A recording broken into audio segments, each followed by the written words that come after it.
right, welcome everybody to the comic panel. I'm Cody. I'm Taylon. I'm Jacob. And I'm Shawenta. And today we are covering the end of... not the end of the world. The Department of Truth, Volume 1, The End of the World. Written by James Tynion IV. Art by Martin Simmons. Letter Aditya Bidikar. There we go. Designer Dylan Todd and editor Steve Fox, and published by Image Comics. Now, I just want to note that Fox is spelled weirdly. It's Well, F-O-X-E. It just has an E on the end. It's not that weird. Yeah. I feel like it changes the way you pronounce it. It's folks. No. I'm going to disagree. Yeah. Big disagree. Alright, so Jake, you chose this book. Do you want to give a brief summary and why you chose it? I'll start with why I chose it, because that's going to be shorter. So I chose it because I didn't realize this at the time, last week when I chose it, but I was in the middle of listening to a podcast that was about MK Ultra, and then I already knew that this book was about conspiracies, so my brain just connected the dots. And I didn't realize that until today when I thought about what I was going to say. So you're saying it was kind of a conspiracy for you to choose this book. Yeah, I psyoped myself into choosing the book. And then the other reason is because it's a James Tynion IV book, and I like some of his stuff. And we haven't read any of his stuff on the show before, so I figured I've heard pretty good things from other people about this, so why not? Yeah. And yeah, I've been wanting to check out more of his stuff because I'm pretty sure I've only read some of his Batman, but not even a lot of it. But I have Wind on my list. That's written by him. Definitely a completely 180 degree flip. It looks very cute, and this is not a cute book. No. And I had only heard about James Tynion, so Yeah, outside of Batman, he seems to do a little more kind of gritty stuff, because his other major series is called Something is Killing the Children, which is about a bunch of children going missing. So that's fun. Which I almost chose for this week. Anyway, summary. So, main character is named Cole, but the book doesn't start out there. It starts on November 22nd, 1963, with the police interview of Lee Harvey Oswald after he's killed the president. Fast forward to modern day. Cole is being debriefed by this old man and woman, and they're talking about what Cole saw on this flight that he was on. And they look like Men in Black characters, very much just, black tie suits. Men in Black International specifically. Kind of. I mean, I guess, I think the concept in general, but, yeah. I guess the girl does kind of look like Tessa Thompson a little bit, but anyway. You could squint and see it. Yeah. Anyway, continue, Jake. So Cole, the day before, I believe it's the day before the interview, went to a flat Earth conference he works for a paper. I think he was trying to write an article, is his excuse. Oh no, he's a special agent. Yeah, he's an FBI agent already, studying. Oh no, it's his husband. Yes. Is the newspaper person. Yeah. I got their jobs confused, whatever. Mm-hmm. Goes to a flat Earth conference, see what's going on. After the conference, he gets approached by someone who brings him to, seems like, these rich, Oil. yeah, just some rich dudes. Yeah, they're like the Oil Koch tycoons. brothers. Yeah, I got that impression, but, I mean, yeah, it's old white billionaires. Yeah. Dime a dozen. Mm-hmm. And so he's invited to this billionaire party where they watch a video of the moon landing from a different angle, and then you can see somebody who's not in a spacesuit off of the soundstage. Which is, this is, okay. Premise of this book is that conspiracies are real, But even in cases where they can't be true, Well, it's like a stuff will manifest that makes them seem like they are true. Mm-hmm. yeah. We were To discussing the this. point where they become true, though. Yeah, Yes, yeah. if enough people believe in them. Right. Yes. We were talking about this in an earlier episode when we went on a supernatural tangent. Because Yes, with the tulpas. yes, the idea of Topol. So yeah. Mm-hmm.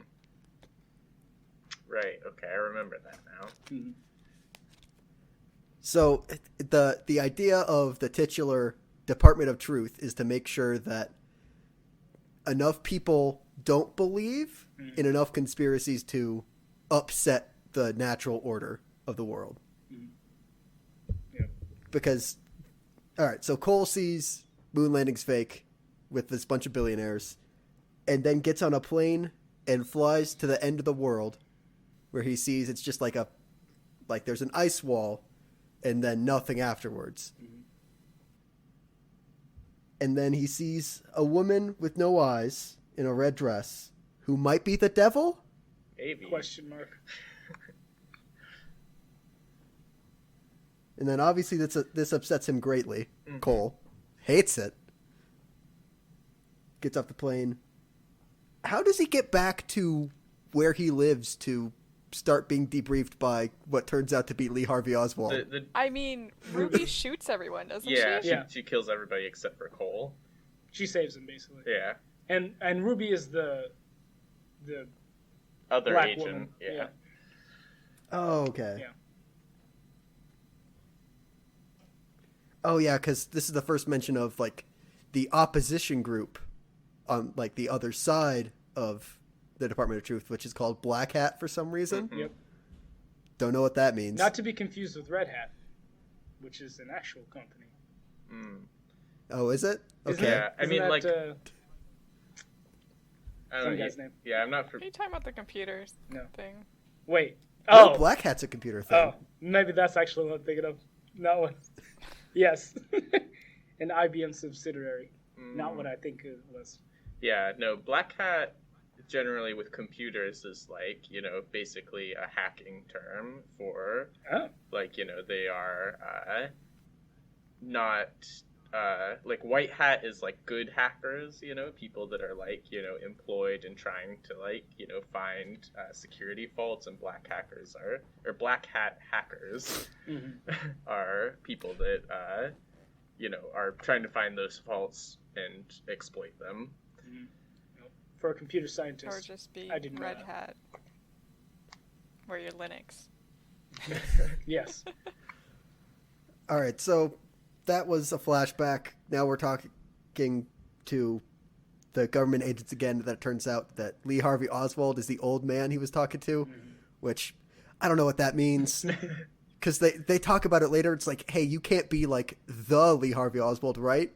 It's like, well, I can be, but does that matter? And it's like, no, come on, give me an answer. I mean, Like, it does make matter. did you make a Lee Harvey Oswald clone that Jack Ruby shot? Or was it... Anyway, asking these questions is missing the point. This is part of what the book says, which, like, sure, fine. But also, like, I need a little bit more. I mean, the whole thing is if you give enough credence to something, it's true. So which is the more compelling story is the problem. They're like, these conspiracy theorists are very good at weaving together these stories, and if it's not too convoluted, if it's, brings together enough things that seem true, it can become true. So Yeah, just like, I feel like they just wanted the name for the shock value and then didn't think about it all, like, how it would make any more sense. Like, make it JFK, like, if you want. Oh, that would have been interesting. Yeah. I mean, what? Which name are you talking about?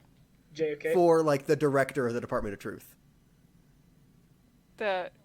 So Lee Harvey Oswald?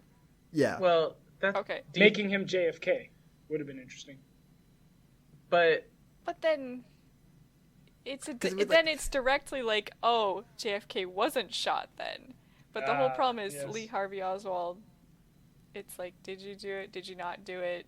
was this a conspiracy? Well, you don't Yeah. know. Just some dude swept up in it. It could have been that JFK was a tulpa. You know? So, That JFK was a tulpa? We had No, president alive until we JFK. believed it. I guess either could work, but alive JFK. The JFK who was the director. Yes. Okay, sure. Yes. Enough people believed he was alive that he became alive, huh? Yep. Yeah. Okay. I guess, yeah, Isn't that's the Lee problem. Harvey Oswald dead? Yeah, he is. Yeah, he got shot by Jack Ruby the day Which- after. Is like, yeah, so... I wonder if that's... And then did Jack that. Ruby got sentenced to death after doing that. Mm. Even though, yeah, he was not well. Mm, So, which is also unfortunate. gotcha. Yeah, so, okay, here's what I want to say about that is, like, one, do you feel like there's more conspiracy theories about JFK being alive or more conspiracy theories about Lee Harvey Oswald being alive? Because I think that volume matters, you know? There are definitely a lot about JFK still being alive because his brain is missing. So the main theory is that like they have his brain alive hooked up to a machine. Ah. But I would say there are more theories generally that Lee Harvey Oswald either was brainwashed into shooting JFK or was not involved in the shooting at all. Mm-hmm. Okay, I mean, if you look at that first scene, I find that really interesting because the whole time he's like, no, I didn't do it. And then the one guy comes in is like, we're alone. You can tell me the truth now. You know what the truth is. Mhm. And then it cuts away. So he knows something beyond what he's saying.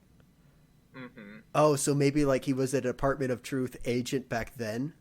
I'm thinking what I think happened is he was, something along those lines. Someone important, and they created enough of a conspiracy around him that it ruined his life, you know. He shot the president. Mm. You know, smear campaign. Yeah. Interesting. How do you think that plays into what was said, like, kind of later in the book of whatever... Oh, by the... whoever works with the red lady in the red dress, he said, like, whatever dream the Department of Truth is trying to operate in died with JFK. You guys remember that? Yeah. I don't know. Yeah, I'm still like what Schwenta said like is still like I'm still trying to wrap my head around it. Like, There's a lot of stuff in this book. Like it's not super long, but there's a lot packed in there. Yeah. The problem is anything can become true if enough people believe in it. Right. So literally the entire universe will just change to fit it. It's kind of like the Mandela effect, I guess, in a way, but like if the Mandela effect was true, which it probably isn't. Yeah. But yeah, I'll get on a soapbox about the Mandela effect, so I'm not going to because I don't want to. your memories were wrong. Memory's fallible. We know this. Yeah. You just remember it wrong. Children's book Get about over it. bears. Is that like You the remembered it wrong. people think Michael Jordan was Shazam or something? Am I... No. No? Somebody else. Oh, okay. It definitely wasn't Michael Jordan, but the movie Shazam was actually the movie Kazam, and it was still about a genie. Whatever. Yeah. Doesn't matter. Nelson Mandela did die in the 90s. He died in 2011? 11. Yeah, you're right. Something like that. Don't check. You're right. The thing you remember was him getting out of prison. Yeah. Whatever. Doesn't matter. All right. Issue 2. Got to get through this summary. Yeah. We can't keep getting tangent out here. All right. I mean, I don't know. You don't have to go issue by issue, Jake. Just like, you know, basically, I mean, that's the premise for the Department of Truth is that, like, you know, they are,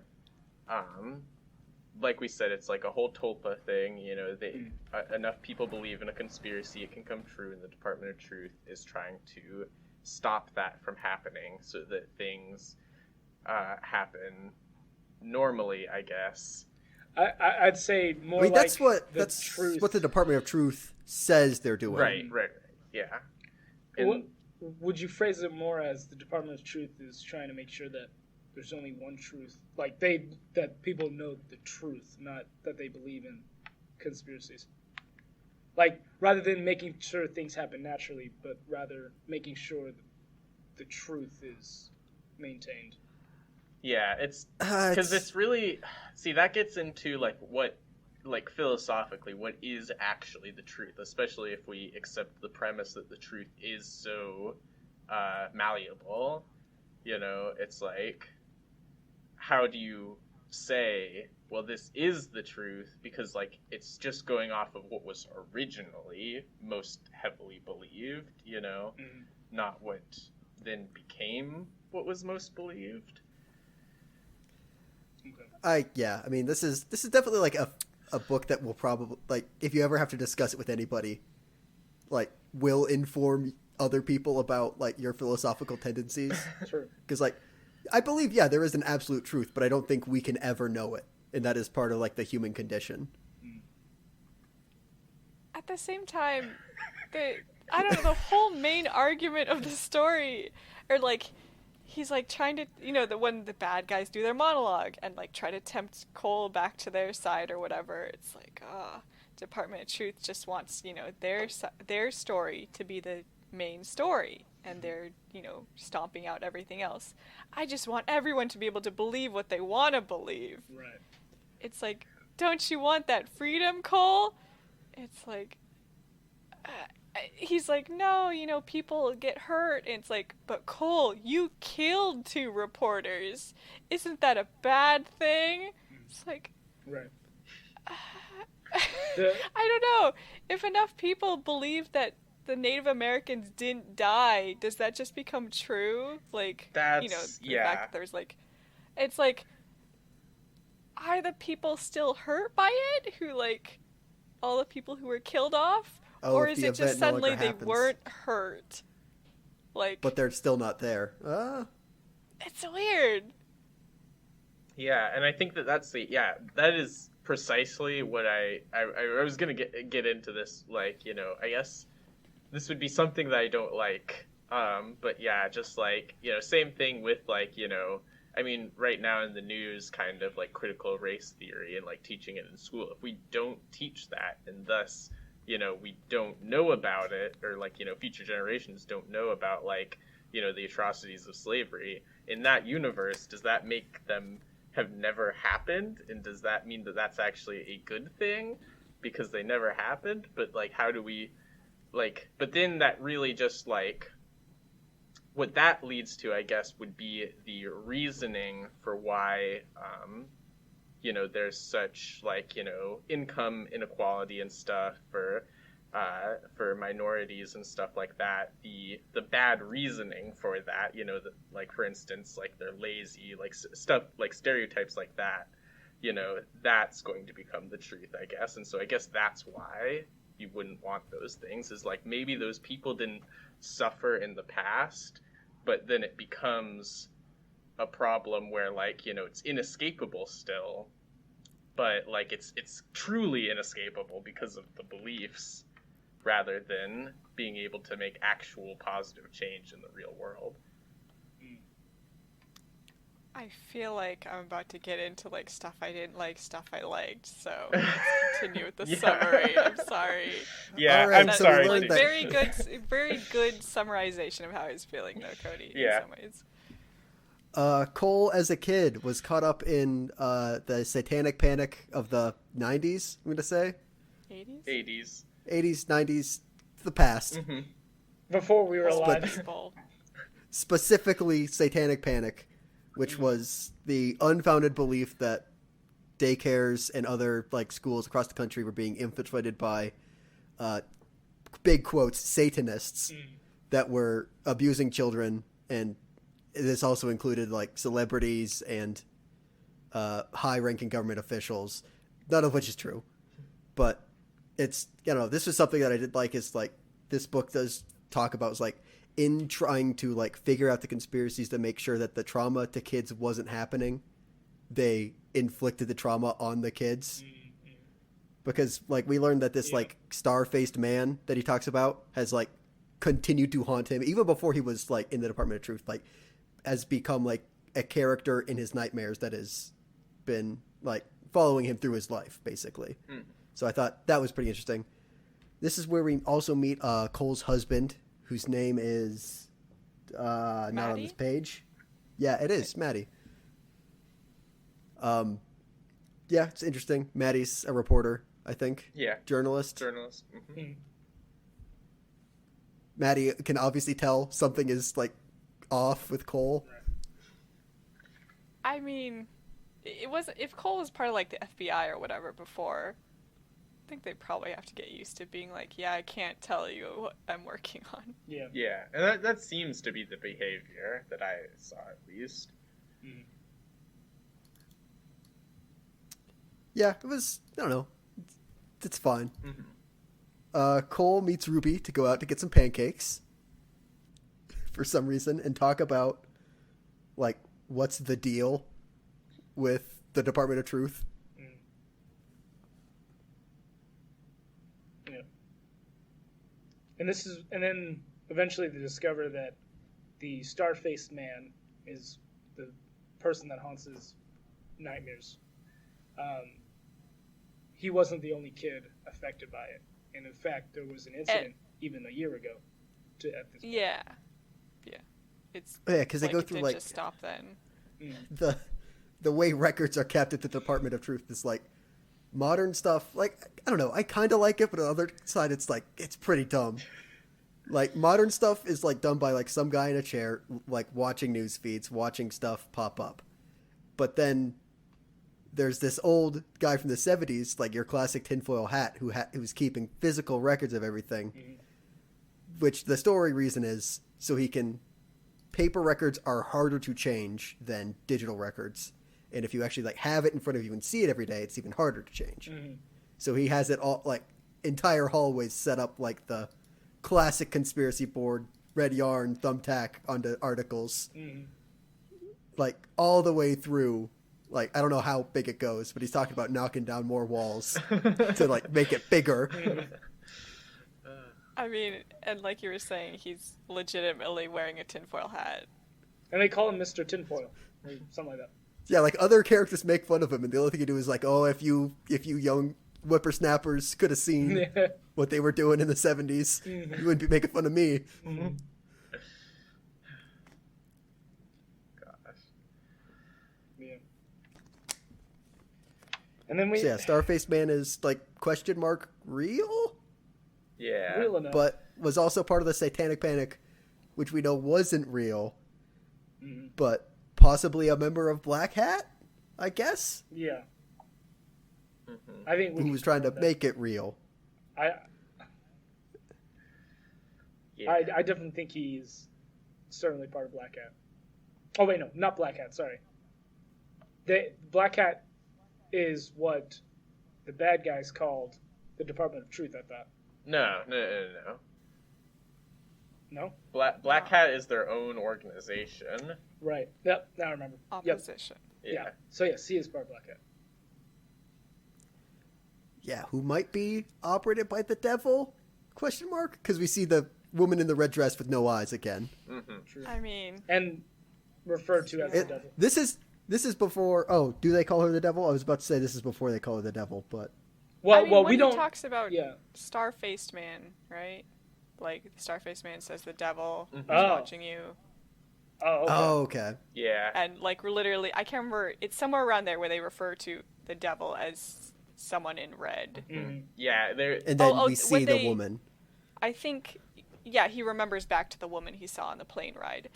I think when they're like looking at other kids who talked about Star-Faced Man, I think the devil is explicitly described as a woman in a red dress with X's for her eyes. Precisely, yeah. Yeah. This child says, he said the devil was there and she was watching me. Mm-hmm. So yeah, that's the end of issue 2 with the devil. So, yeah. Mm-hmm. And then this is kind of a weirdo issue because it's issue number 3. Issue number 3 is kind of weird because it's told from the perspective of a shooter victim surviving parent, a school shooting specifically, and it talks about survivor. Well, victim. Yeah. Well, yeah. The mother survived. Dad's not there. Yeah, sure. the parent of a child who is a victim of a school shooting. Yeah. And so, talking about like the videos that she was sent about I'm gonna say, what's that guy's name? Chemicals making the frogs gay. That Alex guy. Jones, yeah. Alex Jones. Oh. Alex Jones knockoff. Like video about the attack being a false flag, and her and her son being crisis actors, and how like at first none of it can be true, but then like she latches onto the idea of if it is true, that means her son is alive somewhere. And so like she kind of allows herself to be radicalized is probably the wrong word, but she kind of just gets sucked in.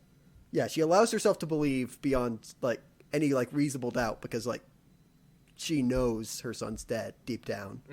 I mean, also she gets to the point where she's reading these message boards and she's like out loud repeating what they're saying. Her tears look fake. You know, they're watching videos of her, and she, you know, she legitimately was there and remembers crying, but it becomes to the point where she's like, I don't remember like some of the stuff before the shooting happened. Like maybe they're right about what really happened. Like maybe I've just forgotten that this was all a joke. And that it really comes to a head when she gets a letter with a thumb drive that has a video of her holding a ventriloquist dummy. No, it's her and her son. Yeah, that's her actual son.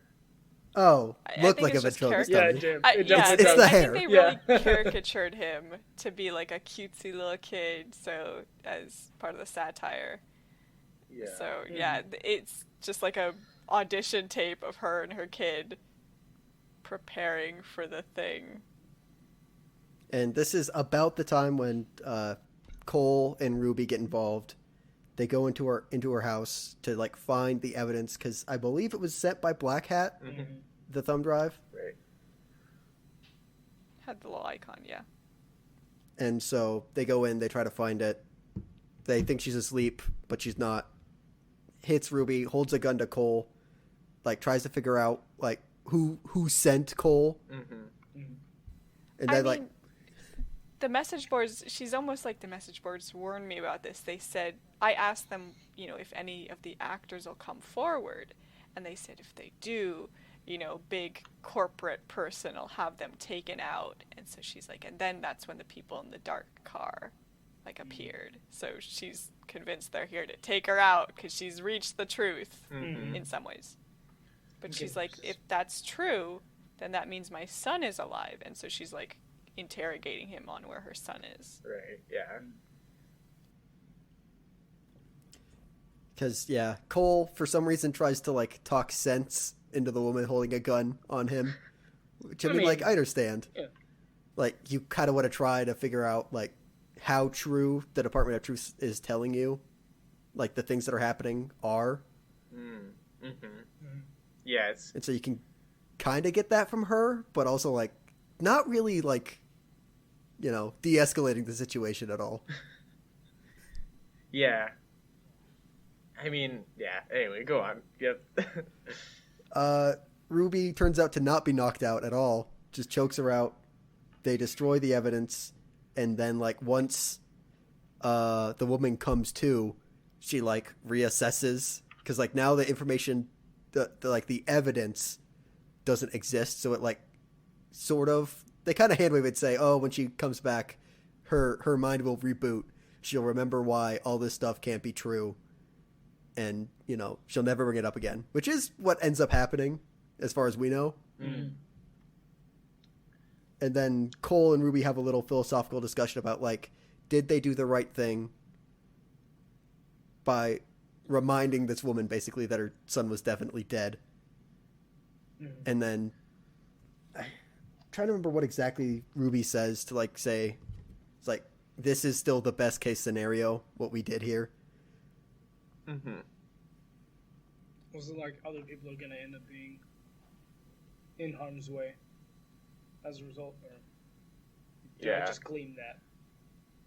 I mean, I think that's where basically what it came down to. I can't remember exactly. Oh, yeah, it's like, okay. Yeah, they're talking on the stairwell coming out. It's like, Cole's like, did we do the right thing? You know, maybe her son could have come back. But then Ruby says, there's no guarantee the boy would even be alive. They could have killed him to make sure it stayed quiet. There are a million other ways that it could have gone that her son would have stayed dead regardless. Mm-hmm.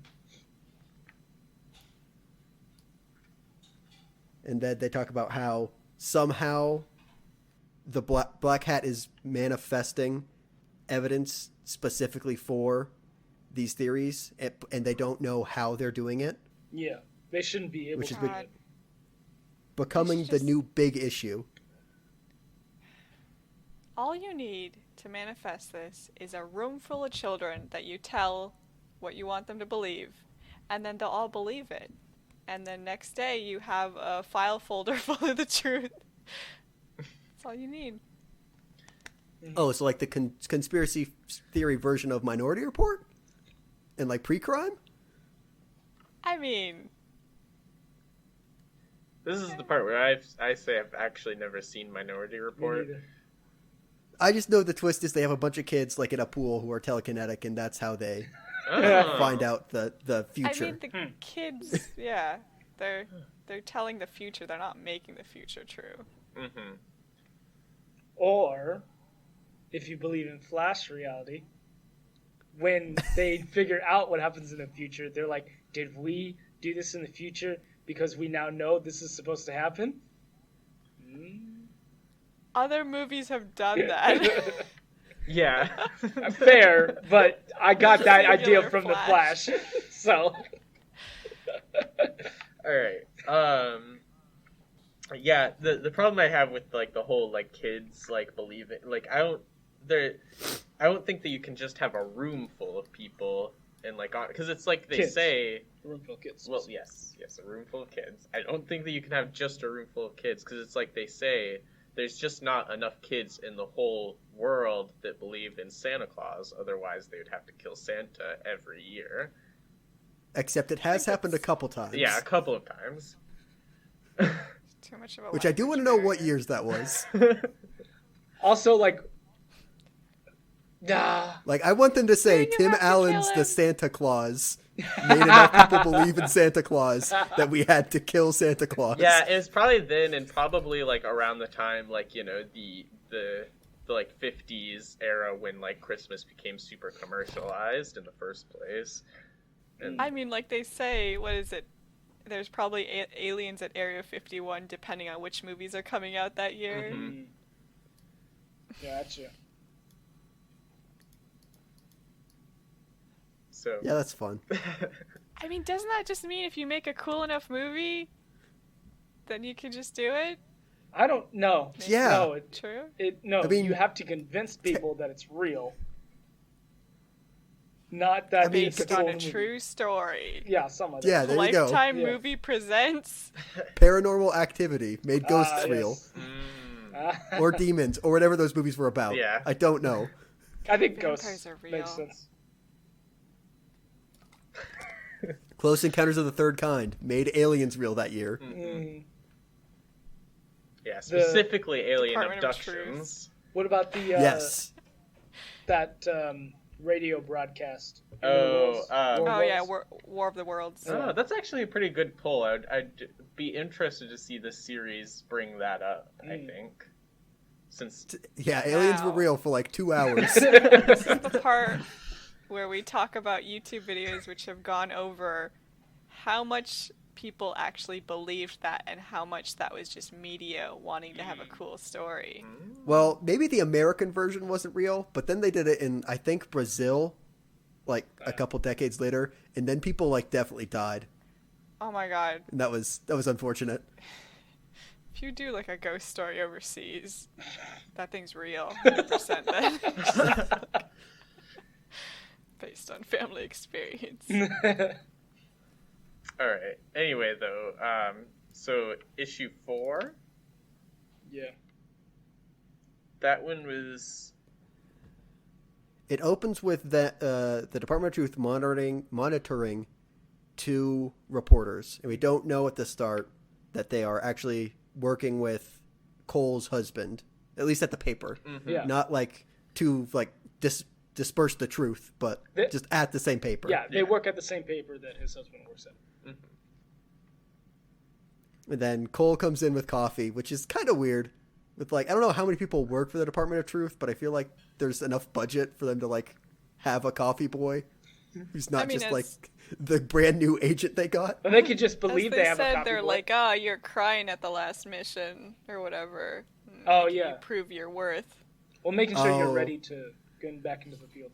And then he was like, by the way, did you think I really just wanted you to bring me coffee? I brought you here to talk to me. Yeah, because basically Cole wanted to fully research or look into the Starface guy.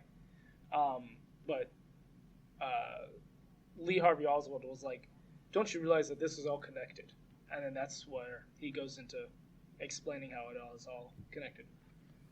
And where he says, did you really think I just brought you here for coffee? Yeah, I brought you here to kill these two people. Yeah. I mean, yeah, it's probably shouldn't have had to kill them, but also, like, it transpires that the reporter, at least one of them, because he's telling the other person what happened and trying to get him, like, in on it. The first reporter has gotten a 12-part, like, video series from Black Hat about how CIA Director Alan Dulles set up officially Kenyan-born Barack Obama to be the United States president in 2008 from the 1960s. And from the day he was born, pretty much.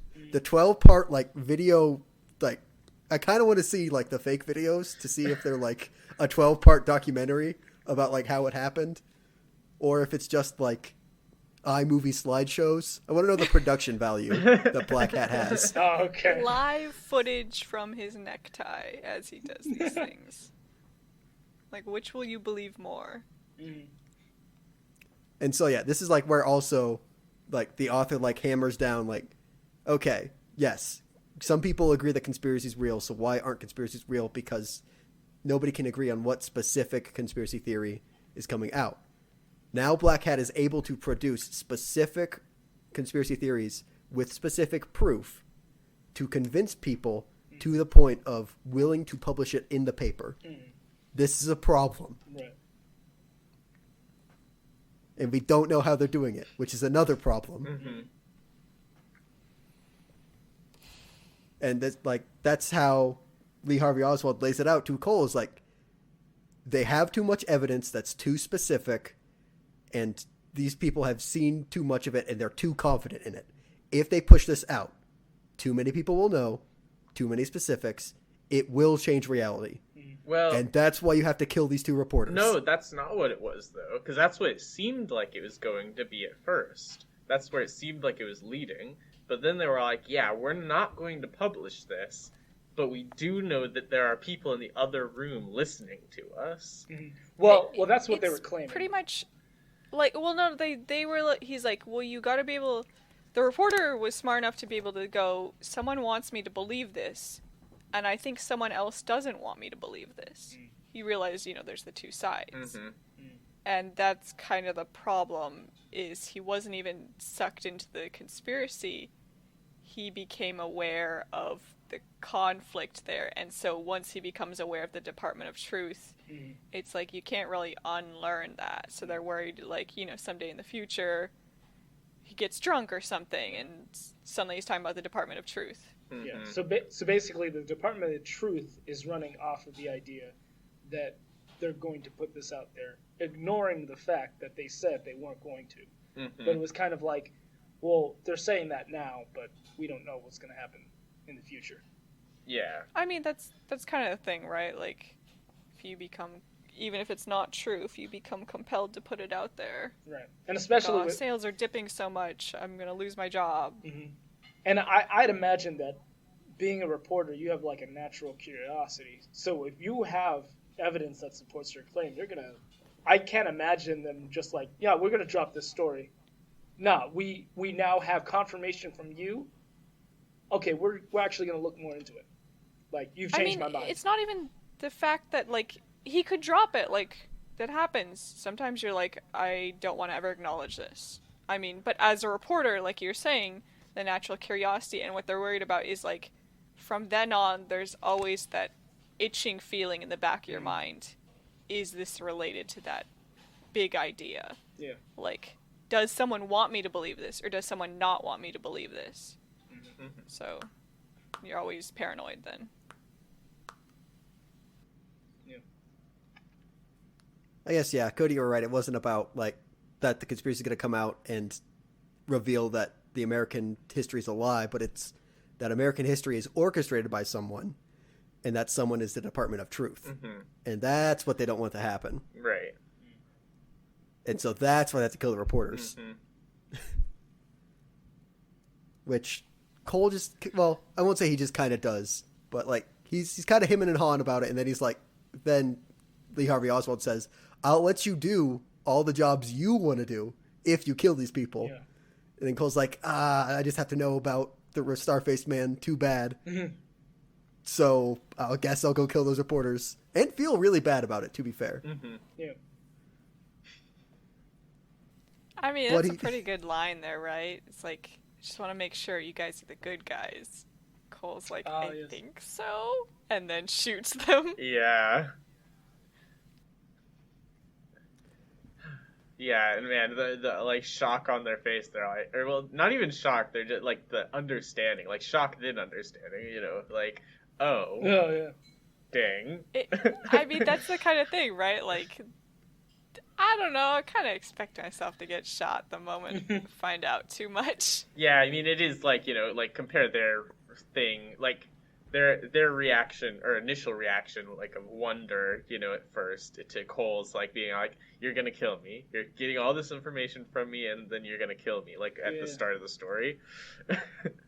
And so it's like, but then like, you know, they have completely opposite outcomes, you know, one he doesn't get killed and the other they do get killed. So it's like, yeah, you really don't know what to expect necessarily, but it's probably safer to expect you're gonna get killed and then, oh cool, I didn't get killed. I mean, is that moment of like confirmation worth it that you were right before you get shot? Well, they didn't know they were going to get shot, but like you said, I guess well, yeah, but if Cole had been shot, was that moment where like, yes, I'm right? Does that make up for about to being murdered? No, absolutely not. That's the thing, though, right? Like, I mean, if this was supernatural, usually it isn't. Yes, I'm right. It's, oh God, I'm right. Like everything is horrible and set against me. Mm-hmm. If this were supernatural, his spirit would just haunt them forever. So. Yeah, but then like just like make ghosts not real. Oh yeah, you're right. Yeah. Anyway, so yeah, that happens though. Mm-hmm. And then yeah, do we learn in that issue that they are? Yeah. Actually working for. Okay. I'm pretty sure. Wait, working for what? Because I know it's like it's confirmed in issue 5 that they worked at the same newspaper that Cole's husband does. Mm-hmm. I just didn't know for sure if it was in this issue, and I'm not willing to like scrub the pages again. Yeah. So I was hoping I'm you guys pretty sure knew. it doesn't come up really. It doesn't super come up until the next issue where it's like your husband, you know, Cole's husband is out at some work party or whatever, and he's out long enough that he might hear about the fact that 2 other people at his paper died or shot. And like, yeah, you know, they're talking to Cole. And they, I mean, you know, the Black Hat has contacted him. Mm-hmm. And it's pretty much like, you're going to have to go to that funeral. You're going to have to lie to him even more. Like, it's hard to build your life on a foundation of lies. So dumb. Yeah. Huh. Yeah, I guess, well, I'll talk about that later. But yeah, that's a good point, what you're pointing out, Shawenta. Yeah, and so basically, the Black Hat people, we kind of mentioned it, like, throughout this summary, but, like, basically, they're trying to pull Cole over to their side, you know, they're all like, you know, we are the good guys, basically, the Department of the Truth is the bad guys, the classic. Yeah, that's why Cole got approached in the beginning, is it was supposed to be a recruitment for Cole to Black Hat, and then Ruby kind of swooped in at basically the last minute Yeah. Well, yeah. to make sure they didn't go over. And the Black Hat person, like, kind of, like, is like, oh, and we didn't realize, you know, what you were really after. You know, we thought you believed, but really you were after, like, you know, answer to, like, the Starface Man. Yeah. So basically, issue 6, like, Cole goes home, and a guy working for Black Hat is in his room or apartment. And then when he shows up, that's when he starts talking about all this. And he's talking about, what did you just say about? The Starface Man? Yeah. So then he starts explaining why he was on that plane. Like, they were trying to recruit him. And so they were like, I thought you were a true believer, but really you were just looking for answers to solve your broken childhood or whatever. Yeah, I mean, I like parts of this issue, but I don't, because, like, I like the idea that maybe the Department of Truth isn't, like, completely morally good, because, like, and it makes sense, like, when they were formed in immediately post-war, but probably mostly after post-Kennedy assassination, because in reality, there weren't really conspiracy theories before the assassination of JFK.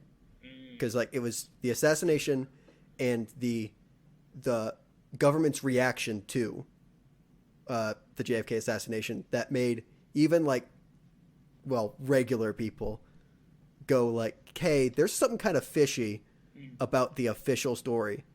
And that's because the official story they published, that they came to, like, in the Warren Report, has actually come out to be, like, there were, like, facts that they said were true at the time have been proved to not be facts after the fact. And so, like, I like the connections that they can make there.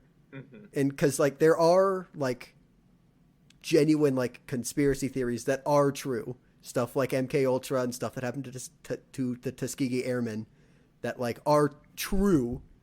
And then, like, if it is for the American government's benefit, what the Department of Truth does, then those things wouldn't be true. But we know they are. I don't know. Like, the Black Hat's plan doesn't seem to have, like, any real goal. Which is, I don't know, I'm getting into stuff I don't like. Which is not supposed to be what we're talking about right now. Yeah. No, you're good, Jake. But yeah, I appreciate too that, like, you know, there's so much, like, the real world connection, I think, is really strong in this book. And that's kind of what you were getting at, right? Yeah. I also like that, like, he might not be the boss of the Black Hat, but, like, the guy they're talking to is just some guy. Like, it's not the Starface Man or the lady in the red dress. Like, it's just, like, some functionary. Isn't that supposed to be the Alex Jones guy? He's never Is given he? a specific name, but he looks very similar. I thought it was supposed to be him. I don't know. Not to jump into stuff I don't like, but man, this book likes its splash pages, and it's really hard to read on a digital screen.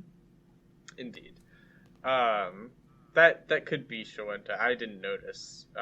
You know, I feel like I would want a little bit more of a introduction to his character than, like, you know, to really affirm that, you know, like, oh, I was a host of this, like, you know, show, and then... Well, he does say his name, and Cole's like, am I supposed to know who that is? Like, Oh, what do I care? Martin Barker. I think yeah, and he's like, oh, I was just being polite and introducing myself.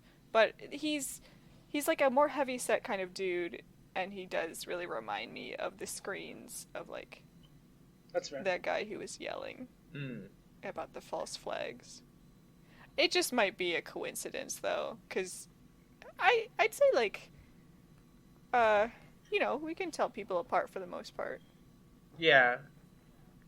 Yeah, I would say probably a coincidence, unless it turns out it's not a coincidence. Well, I would think that, like, Cole would recognize the name if it wasn't a coincidence. Yeah, and I did do a little bit more reading. He does call himself, like, the person who runs Black Hat. Mm-hmm. When Cole asks him, "You're the guy who runs Black Hat," he's like, "Yep, that's me." Mm. Unless that's a lie, which maybe he's not the boss. It's true if I get enough people to believe it, I'll become the leader. Yeah, maybe the Black Hat are just a bunch of self-starters. Like, if I just get enough people to believe... It's a pyramid scheme. I mean, that legitimately is how some entrepreneurs get started, isn't it? Like, if enough people believe in me, enough people give me money, I'll figure out an idea to use this money for. Mm-hmm. And I'll actually make money. Yeah. But what does this issue end on? Because it's essentially It's this the end. issue. Well, yeah, no, I know it ends on this issue, but I'm saying like what? Yeah, just like in general. Oh, okay, that's interesting. Because like at the beginning, Ruby is infiltrating the Denver International Airport, which for some reason, in reality, is like a pinpoint for conspiracies for some reason. Oh, really? Which is dumb. Yeah, it's dumb, and it's also dumb that they've like the Denver International Airport has lent into it, because like they were doing construction, and like all the construction signs that normally would say like, "Hey, sorry for our mess, you know, here's the detour," they all say like, "What's really going on? Underground tunnels, alien bases, faster security checkout. Find out more at builddenver.com." And it's like, all right, shut up. It's quirky. It's like, okay, yeah, Denver Airport. Thank you for being quirky. I just want to get my bag, all right? Anyway. The alien stole your bag, sir. I'm sorry. The Department of Truth figured out that they think where Black Hat is operating out of. They go down there, find a reptilian, find a file on Cole Turner. Right. Then Ruby has to like go find Cole, and then the discussion we were talking about happens, and then I guess Barker hears Ruby, and then runs away in the apartment, and then Ruby asks, "Is there another way out?" No. Okay, he found one. Mm-hmm. And then like the very end is looking up from the window that Barker jumped out of is the woman in the red dress, which I guess implies that Barker was the woman in the red dress. Oh. I didn't catch that. I mean, I don't think that implies that. Yeah. I don't feel that implication. It's just that she's watching. Yeah. Unless she is the devil, in which case, yeah, sure, she was just there. Yeah, she's just there, and maybe. I mean, maybe she didn't die when Ruby killed all those people. Oh, was Barker there at the beginning? No, but the lady in the red dress was on the plane. Mm-hmm. True. Remember? Yeah. I mean, if you're what people believe to be the devil, then got a lot of powers. Mm-hmm. Yeah, I think that she was just watching and also provided Barker's escape. You know, basically like. With devil magic. All right, fair enough. Devil magic. Exactly. Red magic. Yeah. Yeah. We'll find out. All right. So that's the summary. Mm-hmm. What did people think about this book? And hopefully, like, broad strokes. Well, let's ask the people. Well, yeah, like, positives, I mean, I really liked the, just like how, like, I don't know.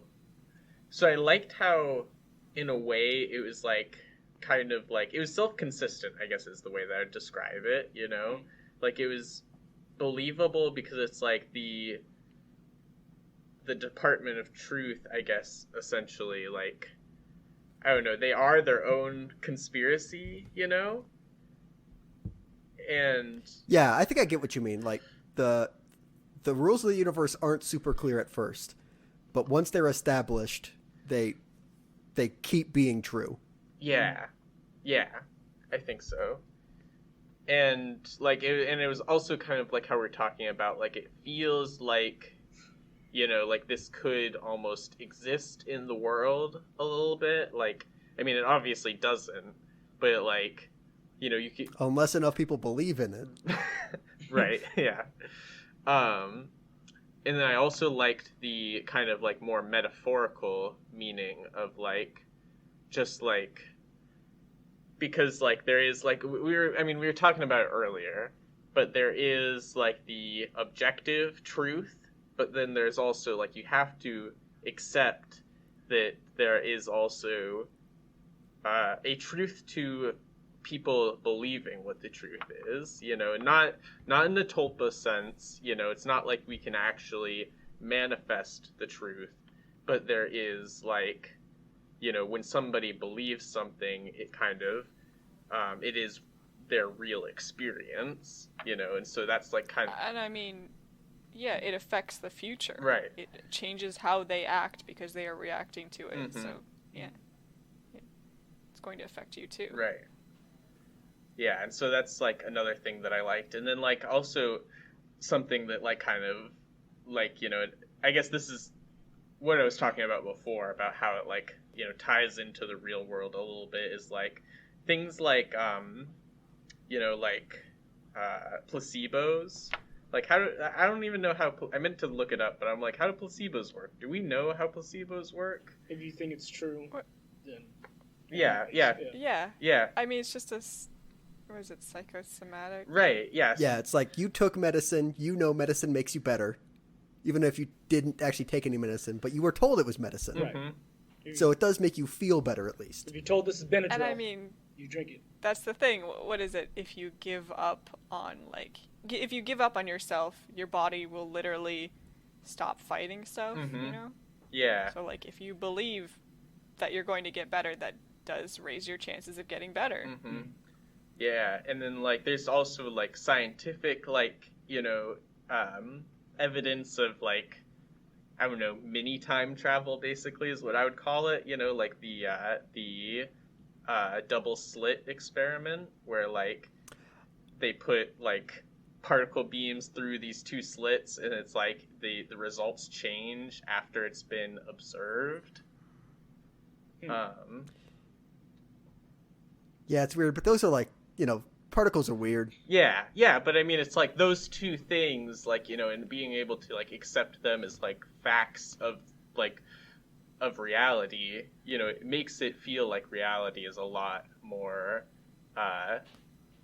pliable than it actually is. And so that's where I feel like this book, it's like, oh, I can see like how this is like, my suspension of disbelief is not as weighed down as you might expect it to be, basically, because I'm like, you're specific. Yeah, I guess for me specifically, but I mean, I feel like if you just know those things, I'm like, okay, yeah, reality is kind of malleable. It's not as malleable as this is saying, but it's supposed to be a fiction, Gotcha. So I'm like, I'm not accepting. So yeah, it's building on something that we do find true.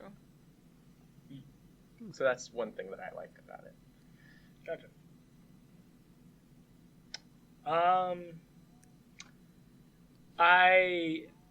I can appreciate the uniqueness of the art.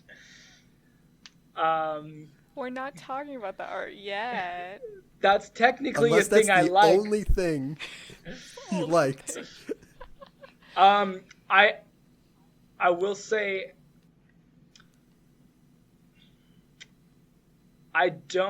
there are things that I don't like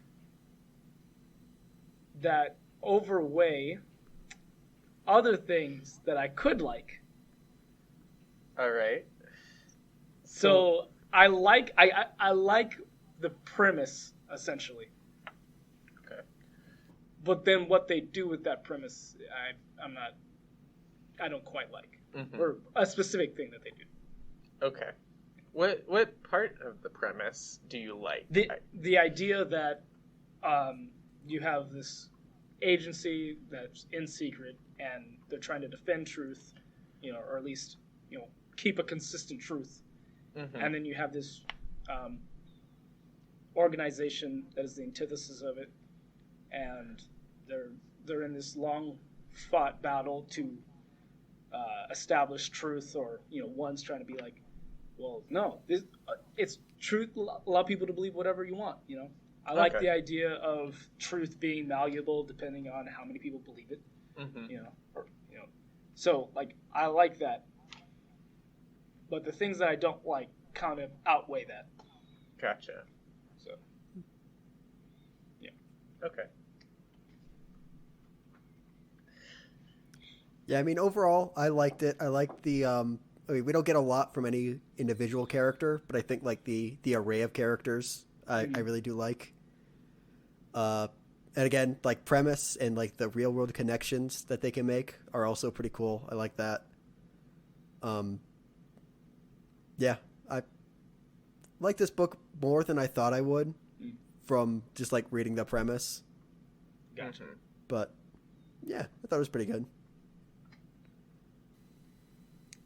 I mean, I'm kind of where I don't usually like stuff about conspiracies because sometimes it just comes off as so dumb. I mean, right now I'm thinking about like the Shane Dawson style where like I think they're putting together pizzas out of used pizza slices and that's why the pizzas are different legs. I'm like, so dumb. So dumb. Just like, now we're gonna go to Chuck E. Cheese and like look at the pizzas. Stupid. But, and you know, it's like a whole rabbit hole, definitely. Like, you can go many different ways with it. So it gets confusing, with what does everybody believe, contradictions and all that. But, so usually I feel like people go a little too wild when they use, like, conspiracy theories in their thing. But like Cody was saying, it feels like it's slightly built on a good foundation of, trying to be realistic and then bouncing off of that.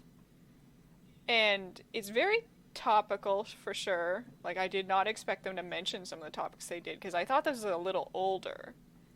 And I'm also like, this is going to age really weirdly. Yeah, it's going to be of a time. Yeah. Especially when they're like, yeah, when you were a kid, Cole. And I was like, when was that? 1980s. Yeah, he's about like 30 something, so.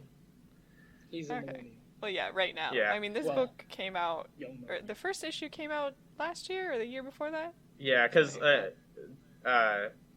Biden was not president. They say President Trump. You know, he was still in office. Well, no, they don't say he's still in office. They just talk about what he like represented in some conspiracy theories. I'm pretty sure. Oh, I guess maybe they just referred to him as President Trump, and it was like, you know, technically he was, you know, just like you'd say President Bush. You know, he's not. Yeah. Or President Obama. Yeah. Okay, I interpreted it as my old buddy Barack. It looks like the first. Well, it says published 2020, September 30th. Yeah, so 2020. I wouldn't be surprised if they kept it vague because, you know. Yeah, not wanting to age it too much. Yeah. Yeah. I don't know. I think the pacing is really good. Normally that's a big thing that like, especially with something that's this fantastical, like you can really just get wrapped in different directions. I don't know. I think I liked the characters a lot. They have good bases. I'd like to see where they go, but because, you know, I'm not super invested in any one of them. I think Cole's whole Starface thing does feel a little like you were saying, where it's like, we need you to kill these two people and then we'll let you go look for Starface. And he's like, yes. But I mean, I guess like if there is something that has like haunted you and driven you for your whole life that you thought you made up, but then it turned out was super real, I'd be pretty interested in learning the truth about that. Yeah. I'm just like, does Cole ever fight against being part of this organization? He kind of questions it, but there's also no real addressing if he left them. What would happen? What would they do to him? I feel like it's one of those things where if you get chosen, you say yes or nothing at all. Or just wait for death. Yeah. I just would like a little bit more acknowledgement of that, I guess. Because it feels like he's like, well, I guess this is my fate. Mm-hmm. Keeps going. Yeah, I mean, there's something to be said for Cole. Like, is actually like pretty, like he's confused and like frazzled. You know, he thinks he's gonna die at one point, but like once he like kind of understands, he's all like, oh, this is kind of what I've always ever wanted. You know, I've always wanted the truth, and like I've always and this is going to give it to me, like, and it's only after that last issue that he even, like, the idea of questioning the Department of Truth, like, pops into his head, or it's given to him, the idea, it's like, oh, well, maybe this isn't the truth, like I thought it was. Yeah. So, yeah, I just... Go ahead. I just don't find any one of them specifically compelling. I find the world more interesting than the specific characters so far. I actually like Ruby. I usually don't like strong silent characters. But like I do think they had little ways of keeping her human. I don't know, the pancakes were a good start. Yeah. I love pancakes. Yeah. And I do like when Cole brings up, like, yeah, like JFK assassination when they're talking about conspiracies. And of course Lee is like, F you, man. Like, why'd you have to bring that one up, of course? Yeah. I really like the tinfoil hat dude.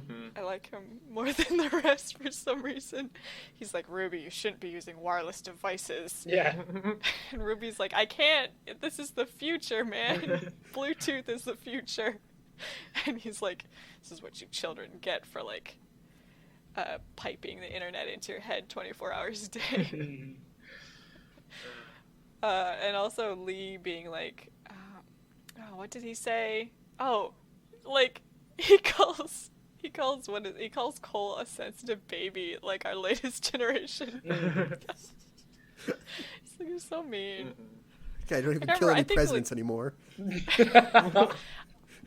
I think, what is it? Cole, like, asked a simple question or something, and Lee's just like, snowflake. He's just a crotchety old man. Yeah. It's pretty fun. So yeah, I like that. I do like, it feels like they feel like who they are. Like, I don't know, sometimes you run across, like, characters and they're all interacting in, like, generic comic book ways that makes you think it's just the author talking to himself in a room. But, like, like I was saying, straight up he's like, snowflake. Yeah. I mean, he doesn't use that word. Right, yeah. Calls him a baby. That's what he wanted to use. Yes. Yeah, if this art style wasn't so distinctive, I would almost be, like, wanting to see this, like, as an animated series. Like, I think that would be fun, like, just because the characters are so, unique, I feel like, in some ways. And, like, I could really imagine them, like coming off the page and being acted out really well.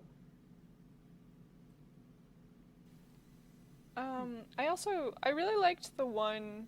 I at first I wasn't quite sure what the story was going to do. Like, is this going to be a monster of the week kind of thing? First this conspiracy, then this conspiracy, each issue. Which, I don't know, I have mixed feelings about whether, like, because it didn't do that. It had the one issue with, like, the lady believing that her kid might be alive from the shooting. But then it didn't, like, now we're going to address the next one, which I think that helps with the pacing, because it's not just on to the next one. Like, it does feel like other things are shifting around at the same time, the bigger picture. But yeah, I really liked her section, I think, being in her mind, like, the horrible reality of beginning to believe that that you're not telling yourself the truth. Like, her just being like, yeah, those tears do look fake. I look like I'm not crying at all. Like, questioning yourself like that. I loved that. I mean, by the end, it's kind of like nothing. It's almost like nothing's solved. Like, I know they're like, she's gonna get over it. But it's kind of hard to get over it, man. Yeah. I guess, yeah. Like, They say the important part is, like, now she doesn't have any evidence, so people just write her off as she's nuts. But it's okay. She's stuck in her own prison. yeah. I mean, that's the thing, right? She questioned everything about her reality, and now she's questioning everything about her reality again. Says, no, you didn't know it. That was not the truth you stumbled upon because you don't have it. Where is it? Yeah. It's like, oh, I lied to myself again. And that one part where the like security guard is watching like the one guy talk about, specific parents like her being, crisis actors. Mm-hmm. That's like so deeply terrifying because he's there just consoling her, like, yeah, it's fine, I'll check everybody who comes in, you're safe, you can just call me if anything happens.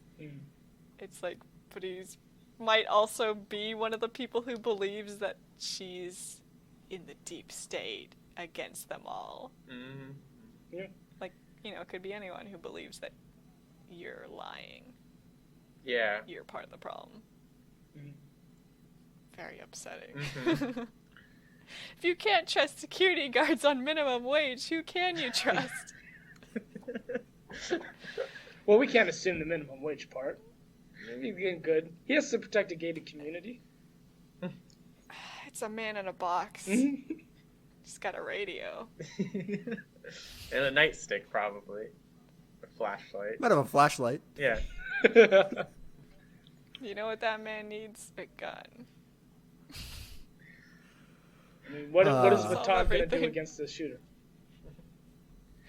What's he gonna do against the reptiles otherwise? Yeah, the I reptiles do are like the problem. Yeah, Ruby's one thing, or it's like, are the what is it? He says, are the lizard people real or something? And she's like, they're really hard to kill. Yeah. I hate it. That's all her comment. Although it's not that hard because we see it later and she just kind of like shoots one.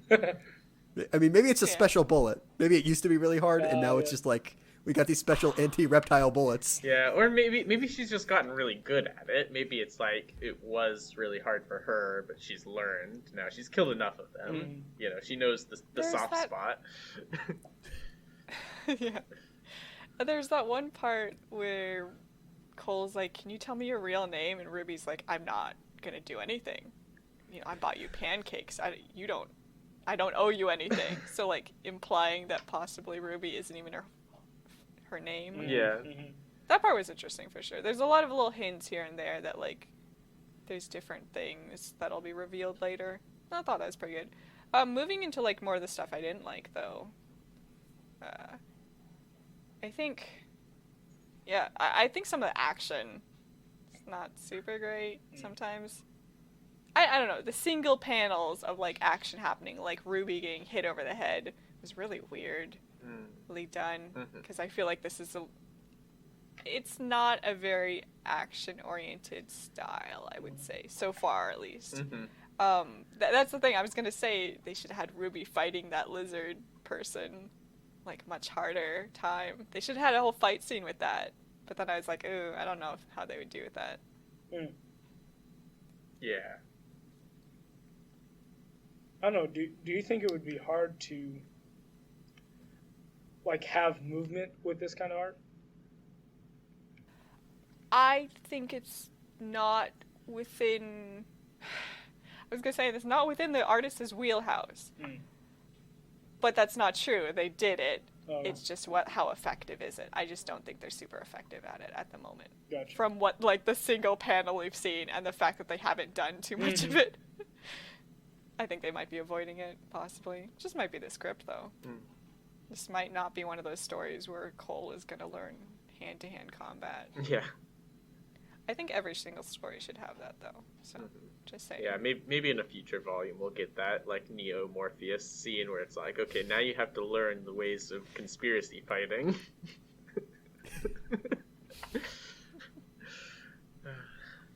But if you ever start to believe you're wrong... It's over. I mean, the entire issue is about making Cole believe he's a really good fighter, right? Yeah. Ruby's like, you've beaten me. And Cole's like, whoa, I've become a master. And then he is a master because they tell everybody he won first place. No, this is what you do, right? You don't have to convince him. Just tell everyone else that doesn't know him that he knows how to fight. Cole's like, like, oh, I've forgotten You're Agent Cole. Oh no. Yeah. Get out of here. That's it. No. That's one way to train someone. Cole's like, oh my god, I forgot. I took Taekwondo lessons as a child. I've been a prodigy since I was 2. Flipping grown men with tiny hands. I mean, I think that sort of starts to get into the problem with some of this stuff. Mm-hmm. Like we were already kind of touching on. It's like if nothing can be true, then everything's true. Mm-hmm. But then also, once again, going back, nothing is true. Mm-hmm. Yeah. And I just don't find it super compelling. Like, at first I was like, okay, yeah, like freedom. Everybody should believe what they want to believe. But it's not that compelling once he continues to talk about it. If you remember that a lot of these theories are like really racist. Yeah. Like sexist and whatever. It's like, well, if they want to believe it, we should let them. Mm-hmm. Because it's in their hearts. It's like, yeah, first couple sentences really compelling. As he keeps talking though, it's like, yeah, you gotta stop. You had the sell, and then you took it back.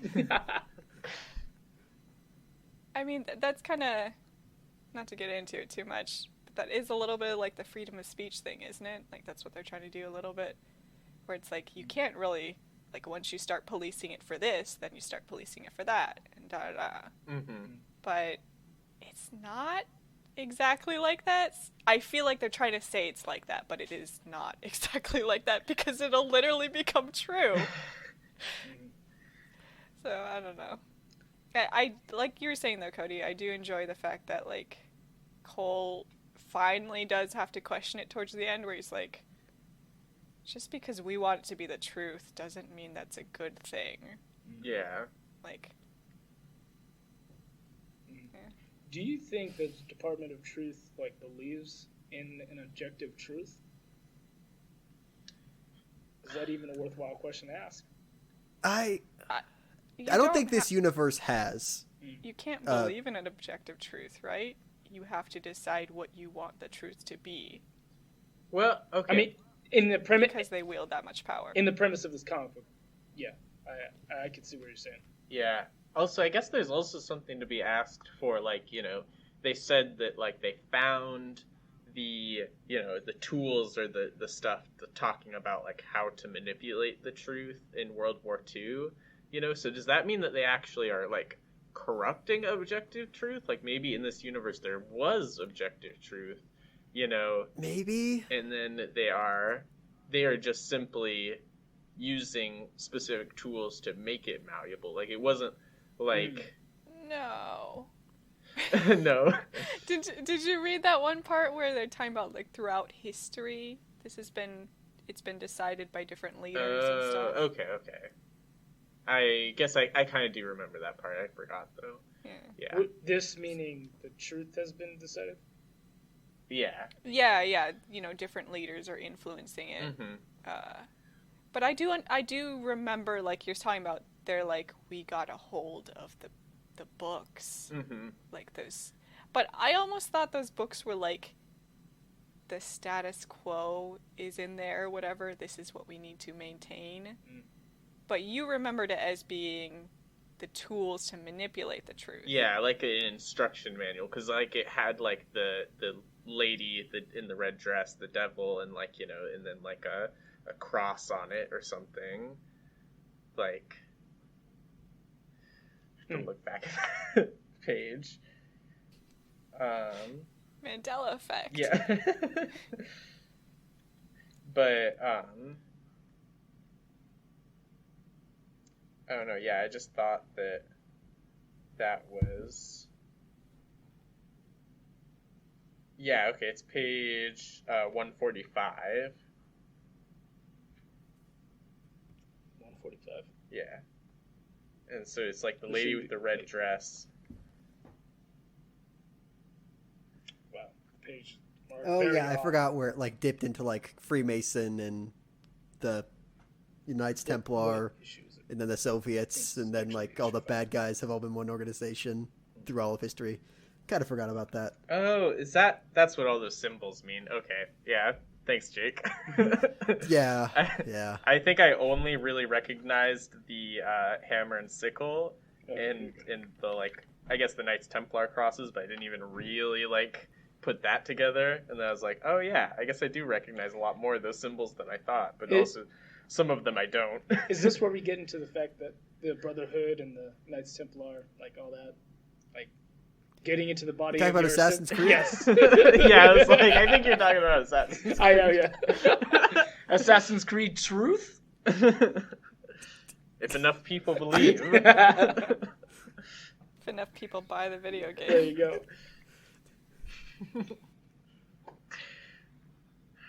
It does say in the video game that some of these events are, this game is based on real events. Which real events, though? Some of the people who were involved were there and are real historical figures. This is a real name we found in a history book. I think that's about as far as it goes. As much as I did like some of this book, it's kind of like you guys said, it's like the main theme makes sense if you don't think about it. But if you think about it at all, it starts to kind of fall apart. Mm. And this kind of dips into the art a little bit, but some of the like panel and page layouts make it really confusing to try to read. Yeah, I definitely agree about that. In particular, at the beginning of chapter 3, I think. Which under that 3-page. Yeah, it was chapter 4. Sorry, it's the beginning of chapter 4. There was like basically. Oh yeah, with the journalists. Yeah, it was like because they're looking like the panels are made up out of these screens basically that they're watching the journalists on, and so like there's one page of screens and it's like a single page and then a splash page, and it's like obviously both on digital and if you had the physical book you'd never really think I'm supposed to read this as like a mega splash page unless it was like one of those fold out pages, but like which it could be. It could be. Yeah, it's like how would you represent that on digital, I guess. But just an even longer, thinner splash page. Yeah. I will say that it might be dependent on which app that you use to read this book. So I read it on Hoopla, and so it's like one page. Oh, is it? Like scroll. Yeah. Oh, so it is. But that's not how I read it. Because like at first I was like, you are supposed to read it as one mega splash page. And then I started reading it, and then I was like, wait, no, this isn't making sense anymore. Like the dialogue is not matching up into something that's coherent. I am wrong. You were supposed to read it as one page, and then one page that made out of 2 pages. But now the way that Talon's showing me, I'm like, I don't understand anymore. The art's confusing. He read it in Playbooks or Google Playbooks. Yeah. So Hoopla has it set up differently, and the page numbers are way off. Mm-hmm. Like I understand, like you want it to be, like you want to be cool and kind of edgy with your choices, but like there is a argument to be made about like general readability. Yeah. Mm-hmm. Yeah. Go for function, not form. Sometimes. I don't know.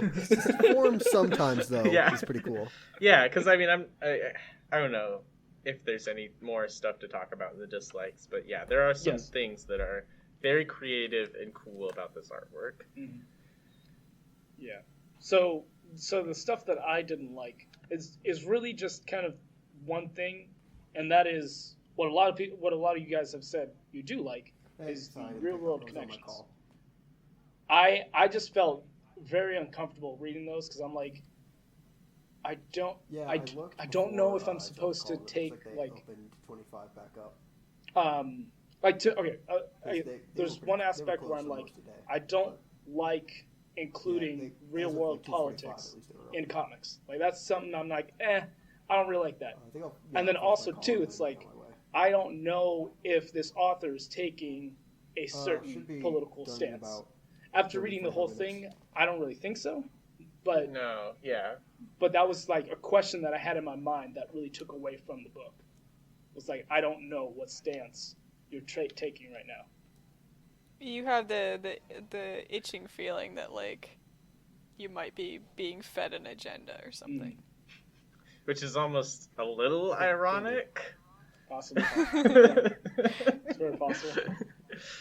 Don't read it backwards. The real message. No, that's the thing. I said I liked the foundation it was built on, like the idea of placebo, and if you believe something hard enough, you can make it true to some extent. Manifesting. But yeah, in some ways I do, when people start to touch on like these kind of conspiracy theories, it's one of those things again where it's like, man, do I really want to give credence to these people who are like, they're eating babies in the other room kind of stuff. And going along the lines of a fantastical story of like, if they believe hard enough, they're gonna manifest those babies, man.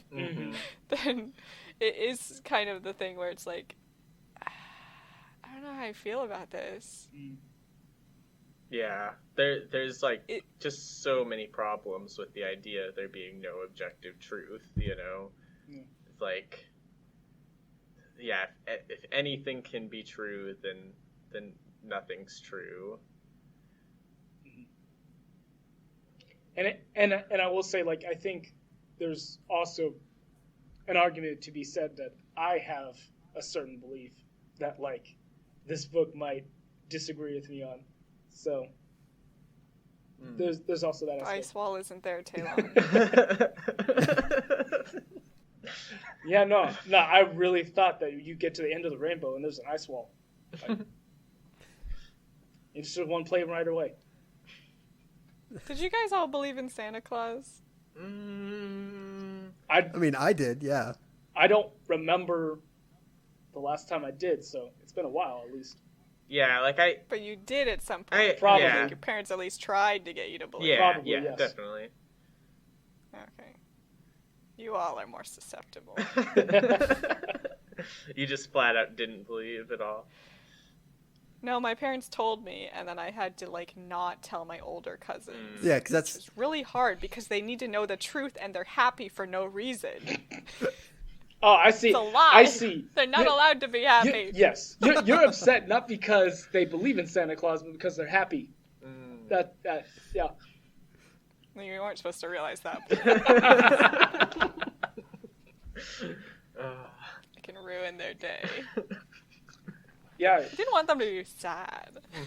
Just didn't want them to be happy. You know, I will say there have been people who have posed the moral question of whether or not they should raise their children believing in Santa Claus. Oh yeah, and that is an interesting idea, and I'm not quite sure where I land on that. Yeah. I have a compelling argument which I will not be giving today. No, that's fair. All right. That's fair. To continue on with the story. But be aware that you have one loaded. It's compelling. You believe it's compelling, right? Because that helps a lot. Yeah. I mean, if you say it's compelling, I'm sure it's very compelling. Yeah. Yeah. I don't know. I do feel like Cole rolls over at a lot of times in the story. Yeah.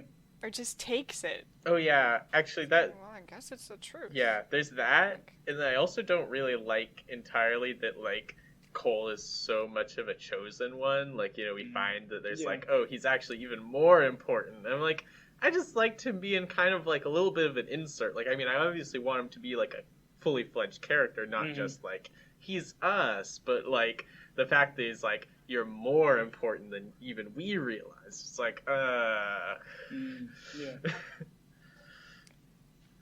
Yeah, you do get kind of that vibe off of like, we found your dossier, whatever it is.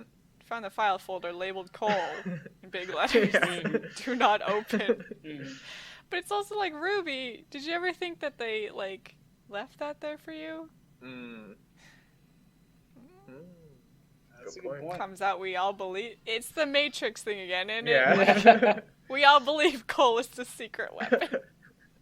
That's good. Mhm. We're making him the secret weapon. Gotcha. Cole's like, I'm just a dude. I do sometimes wish in some ways that Cole was more of just a dude. But also, I don't know. I just don't find... I liked the first page of seeing Starface. But the fact that it's just a real thing that's out there, doing what? Mhm. Evil things. While helping Black I Hat. don't know. Somehow. Yeah. Evil things. Yeah. Like, don't know. It kind of reminds me, like, you know, it's like the better version, or not the Starman's the better version, but we didn't read this volume, but the Corinthian and the Sandman, basically, he's like he's an escaped nightmare that basically inspires like every like mass murderer in the United States. And so, like, you know, that would be kind of interesting if, like, the Starman, like, you know, kind of did something like that, where it's all like, oh, I'm, like, you know, every, you know, this thing kind of thing. But, yeah, I'm a manifestation of that. Yeah. But it's, you are right. It's like, what does he do? Like, you know, is he... Doing evil things, Cole. You gotta stop him. Yeah, is he just, like, the... Is he eating a real baby? Is he eating a fake baby? Yeah. I think the baby's fake. Doing it. It's evil. Yeah, and that's why we're against is him. he the... But that... Go ahead. See the boogeyman. Yeah, it goes back to the thing again of, like, I just don't find the opposition compelling. I think that's kind of important for a story. To be like, you know, are you on the right side, though? And it's like, Cole, you know that they have your arch enemy, Starface.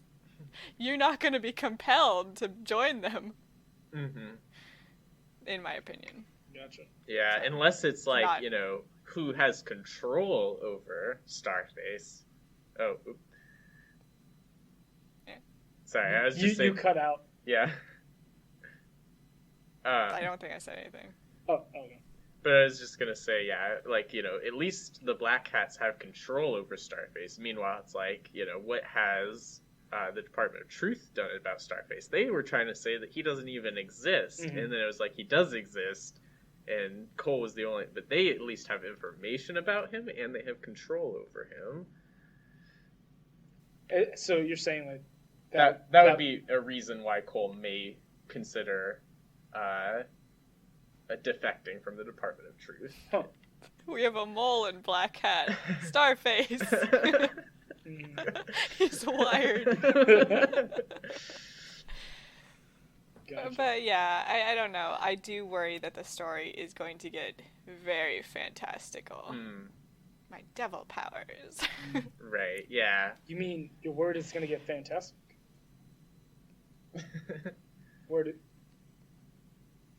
I think you word for nothing. A world of fantasy. Yeah. That's what fantastical means. It's more fantasy, not fantastic. Gotcha. Yeah. Not as Pretty in... darn cool. This is gonna get so cool, man. Gotcha. Okay. I think that's my like, to summarize, because I feel like I've been mostly saying what I don't like. I don't know which way the story's headed. I don't know I don't know what they want to accomplish. They're just kind of... Like, because I was saying I thought it was going to be, like, Conspiracy of the Week, each issue. Is it going to be every 3 issues? There's a Conspiracy of the Week. Gotcha. You know, yeah. which way is it going to go? Yeah, you're very right, Shuanta. Like, I guess, what is the end goal? You know, both, like, you know, because you should really have, like, an end goal for Cole, like, you know, personally, psychologically, whatever, and then, like, an end... Stabbing Starface. Yeah, getting over Starface, and then a more, like, broad Department of Truth goal, like, or you know, end game of some sort, where it's, like, the Department of Truth ceases to exist... Yeah. And I guess objective truth gets to be established? I don't know. That's what I'm thinking. Like, but how they do that is like a little bit like, is that even possible? That's why I was like, maybe objective truth did exist, but I did reread that page, and it doesn't seem like it did beforehand. I was incorrect. So I'm like, I don't know how you would establish that unless everybody starts to believe that objective truth does exist. So this is my idea, and I want to get you guys' take on like whether or not it would be good. Like, if you had read this, like, would you have liked it or not? Like, there is something that is making this possible. This idea of people believing something and then reality being changed. Like, it's not just the way, it's not a matter of fact, this is how it is, but there's something that once discovered, like, will make it so that objective truth will continue to exist and reality will no longer be able to be, like, malleable. I mean, I have a feeling it's going to be something along those lines, where it's like, when we pulled out the pin that was JFK, the fabric of reality started bending, Right. and because it rewrote itself, everything in the past was malleable. I don't know. There's different ways they could go with it, like institutional-wise. What is it? Cole takes over the Department of Truth and really runs it the right way. Cole has to die because he's the last Horcrux, unraveling reality. Yeah. I don't know. Comes out, he's the most important, like, world ruiner around. So he has to sacrifice himself. They could really, because they seem to be centering everything around JFK. It really seems like it could be something with Lee. Like Lee coming out and becoming a Twitch streamer and saying, yes, I did shoot JFK. And so everybody gets to see it, and they're like, oh, that clears it up. Why a Twitch streamer? Earlier I was going to make a joke about how Cole should become a Twitch streamer, and that's like becomes the most powerful position because everybody listens to him. Oh, okay. Yeah. And that was still there by accident. Yeah, and I wonder, like, they could also take it, like you were saying, a more fantastical route, and it's like, basically, because I think that the devil lady is probably, like, I don't think that she's just born from, like, the satanic panic, like the Starman is. She is probably, as old as the devil, in that, like, it's, like, kind of like, in the puritanical sense, like, oh, the devil made me do it kind of thing. Like, that's, like, kind of a malleable truth kind of thing. And then, like, even before that, like, a conspiracy against God, maybe. I don't know. It's like the ultimate, like, they. Yeah, exactly. That's, you pretty much hit the nail on the head, Jake, where I was trying to go but couldn't find it. Yeah. The ultimate other. Gotcha. Yeah, so what did everybody think about the art? Personally, I like the art, but I am on record as liking kind of weird art and liking gritty, like, textured art. And so I like this quite a bit. Yeah, I agree. I think it fit the story really well. Like, I can't, like imagine Invincible art on this. Blah. Oh, yeah, no, bad. Let's get it away. Well, Invincible art is objectively bad, so... Oh, yeah, I forgot you didn't like that one. It's so clean. I thought you would, so I forgot, but... Taiwan, I'm so glad your life is ruled by objective truths. You really would become a ship unmoored if you didn't have that. All right. I don't know what to say to that. Anyway, but yeah, like, it did fit the style. I really liked, I mean, the way that the panels are set up, they're like these, like almost like picture frames, they have the little, like, stubs, they're made out of something, or maybe it's like tape, I don't know, but it's like, in a black background behind it. but like also sometimes, you know, the image is continuous from one panel to another. I don't know what page it was, but there was once where, like, you know, Ruby's hair was like behind in one panel and then her face was focused on the next panel. So it was like, you know, it was one continuous image just separated by multiple panels, which is like a common comics thing, but I like it when they do that. Yeah. So as I said before, like, I can appreciate that it is a very unique style, but I don't like it. So, Talon, would you have liked it more if it had Invincible style art or this style art? Would that be an improvement? I would say so, yeah. But I still would be... It would be an improvement, yes. Would you like it if it had Ultimates art? Ah, now that would be good, yes. Finally, we fixed the story. I mean, okay, I would not say that the art then makes it a good story. That's... Okay, but you would have liked the art more. Okay. Because to me, like, there are times in this art where, like, you can really see the figures to me. It's like, okay, cool. Gotcha. I like that. And then there are a lot of times where it's just very hazy. And, like, I can, again, understand if that's, you know, the kind of story they're going for. Sure. They made this art choice for a reason. All right. I can see that. It's just not to my liking. Mm-hmm. I mean, yeah, it's fair that you don't like it.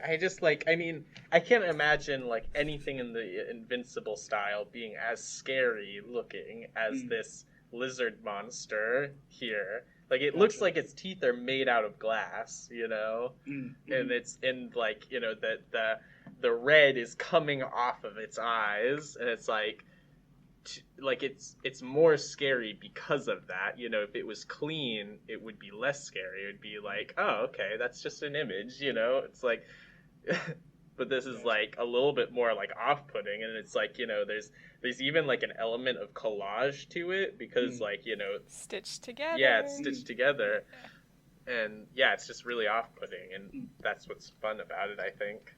Okay. So this is a comic that we read very long ago, so you might not remember. All right, good. But remember when we read Harleen? Yeah, I remember Harleen. What do you think, Harleen, this art style? I mean, they're closer together, you know. So, like, I loved the Harleen art. Yeah, you're right. There was a while ago that, like, I remember the story, but I'm like, the art style is a little bit off. Yeah, I think that I could still be happy with that, but I still like this one more. Gotcha. You know, you can really tell that the writer and the artist, like, had a lot of, like, clear collaboration, I feel like. And like, I don't know what the designer's role in it was too, but, like, you know, probably they had a lot of help bridging that gap too. They designed the gutters. Right, yeah, they designed the panels. Get a whole line on the credits for that. No. But yeah, the art in Harleen is definitely it's definitely stylistic too. But it'd still be very different. Like, maybe that would be, like, you know, earlier I was saying, like, an animated series. And again, I'd say this tentatively because I'm like, I only half remember the art style. So I'm like, maybe I'm misremembering it. But maybe, like, that would be more appropriate for something, like, if it got animated, you know. Like, because this would be hard to visualize motion, basically. So if they took Harleen art for this and had that as the animation. Yeah. I gotcha. I should buy Harleen. You're right. That's what you got from this episode. I'm glad you convinced yourself, Dylan. Isn't there literally, like, that one animated show that came out on Netflix recently? Inside Job? It's literally about like government secrets. Maybe. Nope, don't know. Unfamiliar, but maybe. Right. I know they did one on, oh, I forget the name, but it was also about MK Ultra. American Ultra? More conspiracy stuff. No. It was an actual documentary based like from the family of the guy that the CIA might have murdered, but they say killed himself.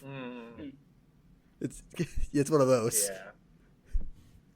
But yeah, so would you guys read any more of this? Yeah, I would.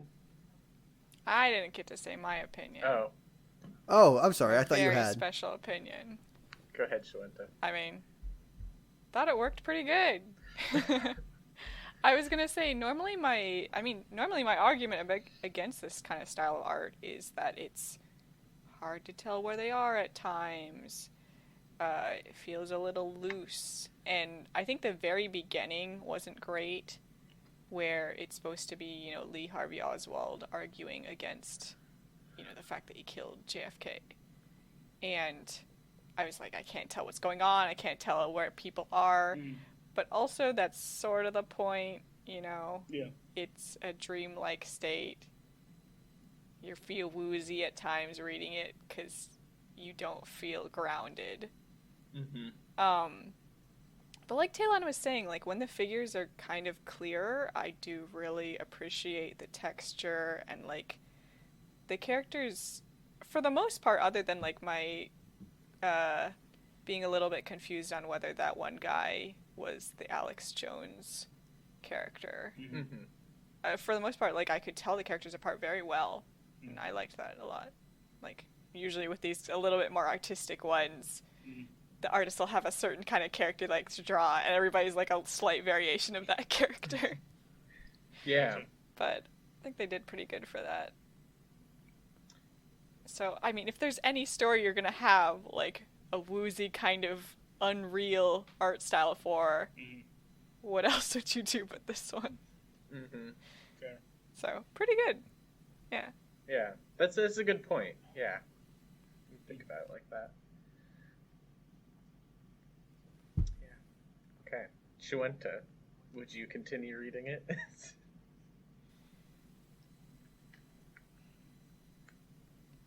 Probably. I'm a little on the fence. Wow, there. that was not not definite, like in any direction. I mean, it's just, I don't know. I love characters, man. I just want Cole to stop rolling over. Maybe he'll stop rolling over. It's just that, like, if it had ended on, like, issue 3 or issue 4 even, I would have said yes. And, but it didn't. It went on to issue 5. And it's like, that's just, it was so uncompelling. It almost, like, uncompelled me out of the story. Cole, you should join the Black Hat because freedom of truth and whatever. I'm like, and Cole's like, I could never, but maybe. I don't know. What I Maybe will I say will. about that is that, like, I like that this collects 5 issues.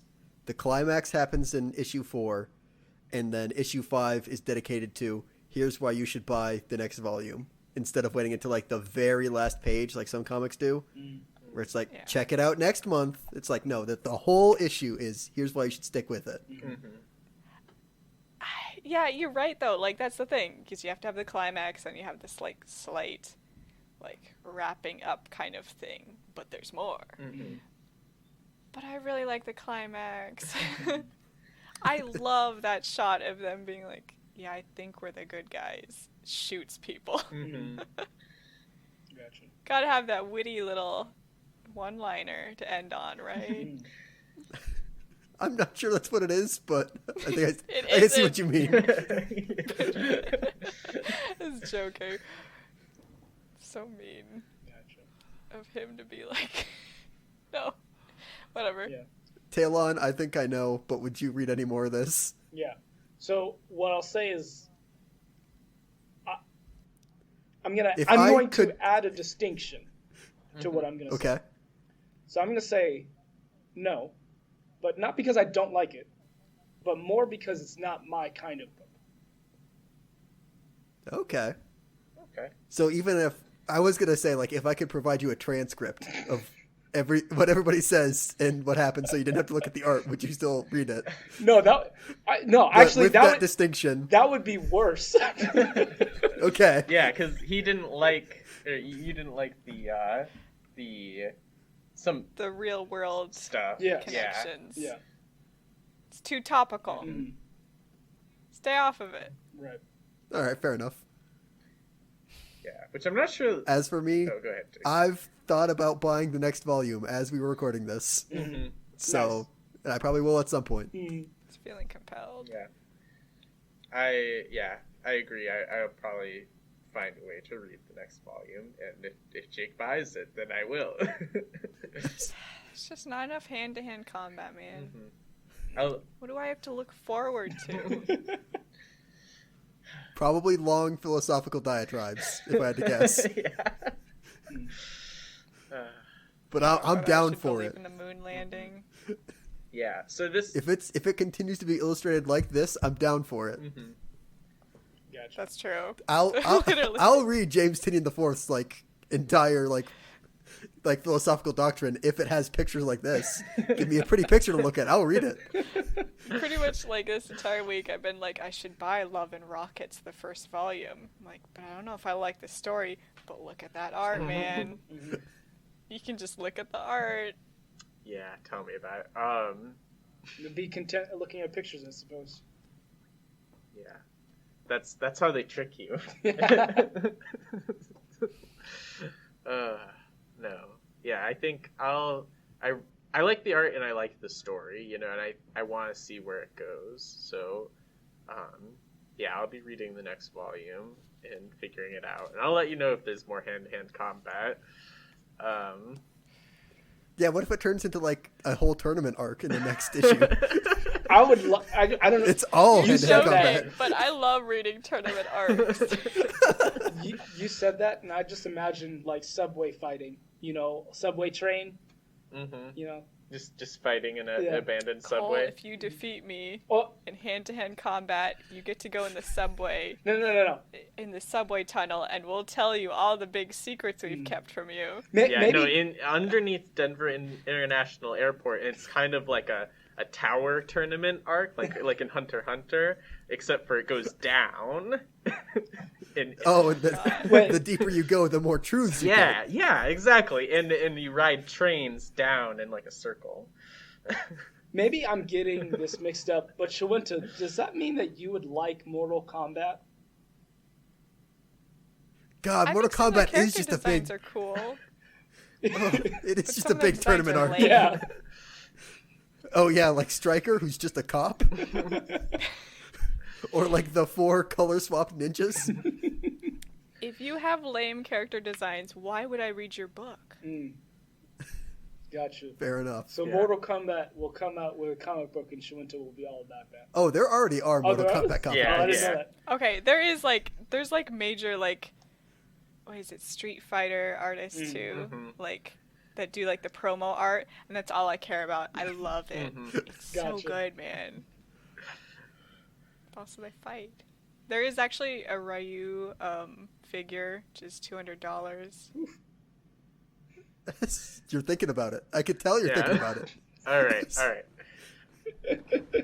I think that's all that we have for today. So this has been the Comic Panel. I'm Cody. I'm Talon.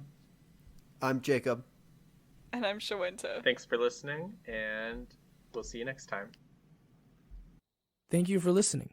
You can catch our show as it airs on Mondays from 5 to 7 p.m. on KSUA 91.5 FM, the People's Radio in Fairbanks, Alaska. Be sure to subscribe to our YouTube channel at The Comic Panel, It's Comic Time. You can find The Comic Panel anywhere you listen to podcasts. Find us on Facebook at It's Comic Time, Instagram at _comic_panel, and Twitter at The Comic Panel 1. There, you will get updates on when we air on KSUA and when an episode is uploaded to YouTube and to the podcast. Have a great rest of your day.